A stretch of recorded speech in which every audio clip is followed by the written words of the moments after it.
If you've been spending any time in the online business world, you've probably been bombarded with ads telling you to master Instagram, run Google Ads, become a TikTok sensation. And while all of those can be part of a strategy, I'm here to tell you something that might surprise you. For therapists and psychologists, often the most effective marketing isn't what's being shouted about by the noisy online gurus. If you were looking for a therapist, where would you start? Scrolling through Instagram? Probably not. Most of us would start by asking the other people we trust, friends, family, other professionals. And that is where the magic of relationship marketing comes in. The best time investment you can make in the early days of your practice is to become top of mind for the people your ideal clients are most likely to ask for recommendations. This is simple, ethical, and completely aligned with your skills as a psychologist or therapist. It's all about building genuine relationships. And I know you think that networking feels gross. I was totally icked out myself at the end of my first ever networking event. I was heavily pregnant in a room full of suits, and I'd struggled to stutter out this version of my name through a blur of sweat and nerves and heartburn, and it all felt totally wrong. What was the point of a clinical psychologist talking to two close to retirement managers from a printing company about perinatal mental health of all things? No one in that room needed me. So after my horrendous introduction, I gave up. I focused on sparkling water and listening to local small business gossip. The event was a write-off, but I might as well hear some interesting stories there were. Employees were taking the piss left, right and centre, it seemed. Some of them not coming in for weeks on end. Supposedly, many of them signed off with stress. Because I'd done such a terrible job of introducing myself, no one really expected me to contribute, so I didn't really. I just asked questions. I don't even remember what I said or asked about. I certainly did not come away thinking that I'd been insightful or helpful. If anything, I thought I'd just been a bit nosy and that people might be a bit annoyed by that. So imagine my surprise when at the end, one of the printers came up to me and offered a heartfelt thank you. He explained he'd never really considered what stress really meant before, and that he now understood his own, and I hope his employees' reactions a bit better. And that was just a result of something I must have said off the cuff and I don't even remember. Because it turns out that not everyone knows everything that we know. Psychologists and therapists can offer immense value to the community when we offer our expertise, even informally. Plus, when you show, rather than tell, what you're like as a therapist, people tend to refer to you. I even got a client off the back of that event.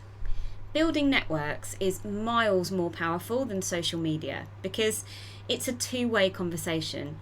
So you get to learn from the conversations that you have, and it opens you up to collaborations with other professionals or small businesses.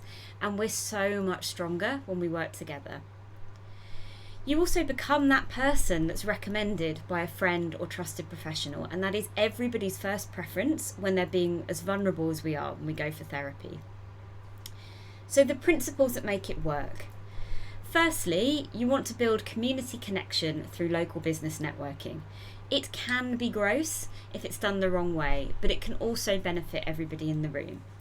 Local business networking events are full of people who might know your ideal clients. Go with a specific list of professionals or businesses that you think would be useful to your ideal client group. Nutritionists, personal trainers, midwives, physios, yoga teachers, whatever.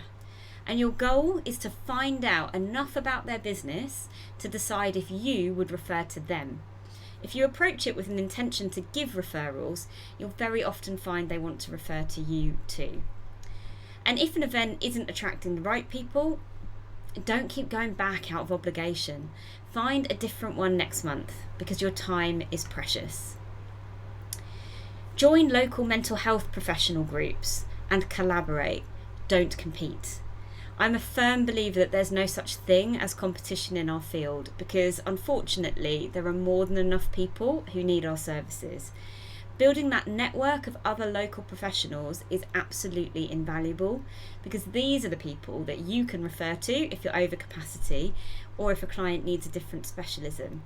They can also become a peer supervision group, offering advice and support when you face tricky situations. And you can even extend each other's knowledge, sharing what you got from your latest CPD. It's about raising each other up in pursuit of our shared vision of better mental health for everybody. Finally, you want to link up with other health professionals beyond mental health.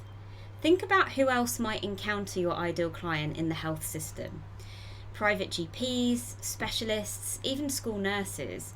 You can find these people via Google or at networking events, and getting their attention can be tough because they're usually busy. But think about what you can offer them. Could you put together a short 20-minute talk on a mental health topic relevant to their patients that they might not know that much about and might be struggling to know what to do when they see it? For example, I did this with a talk on the mental health impact of severe pregnancy sickness. It demonstrates your expertise, it gives them something valuable, making them more likely to remember and refer to you. So, my top tips then for building your network. Be reciprocal. Always approach networking with the mindset of giving first. If you want referrals, be ready to offer them. It actually makes for a great customer experience too if we're able to refer to other people in the community. Know your two-liner. Write and learn a simple 2-line summary of who you are and who you help. You can add to this if you're looking for something specific too. So for example, I might say, I'm Dr. Rosie Gilderthorpe, a clinical psychologist offering therapy for mums struggling with their mental health and pregnancy. I would love some help with SEO if anyone has a good contact.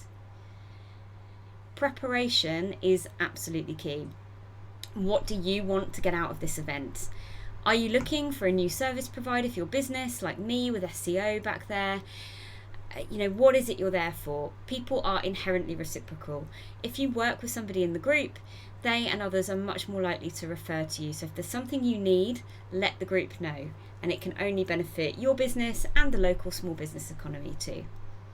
Remember to listen and help others, because that's where you're really going to shine. Listen to those business problems and genuinely help people to solve them. Ask thoughtful questions and offer that unique psychological perspective. It impresses people so much more than a pitch or a hard sell, and you're good at it already. And finally, don't overthink any of this. You don't need a fancy website, you don't need business cards. A Psychology Today or LinkedIn profile is perfectly fine. You just have to make sure you have some way of people keeping in touch with you, even if that's just find me on Psychology Today. And then follow up. It's crucial. We're building relationships. Get those contact details and check in with people. A quick email, a coffee, sharing a relevant blog post you've written, it all keeps the connection alive. So get out there. Use Google to find 3 local networking events and commit to attending 1 per month from September. No social media, just real people. If you are ready to turn your private practice dream into a reality, I would love you to join me on my free masterclass, Set Up Your Practice for Success. It's on September the 8th, and I'll be sharing my 3-part framework to help you create a practice that is professionally fulfilling and financially secure, giving you the flexibility that you crave without the burnout that often comes along with private practice. So please check out the link to sign up for that.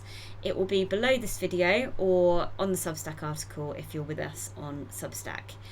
I would love to see you there.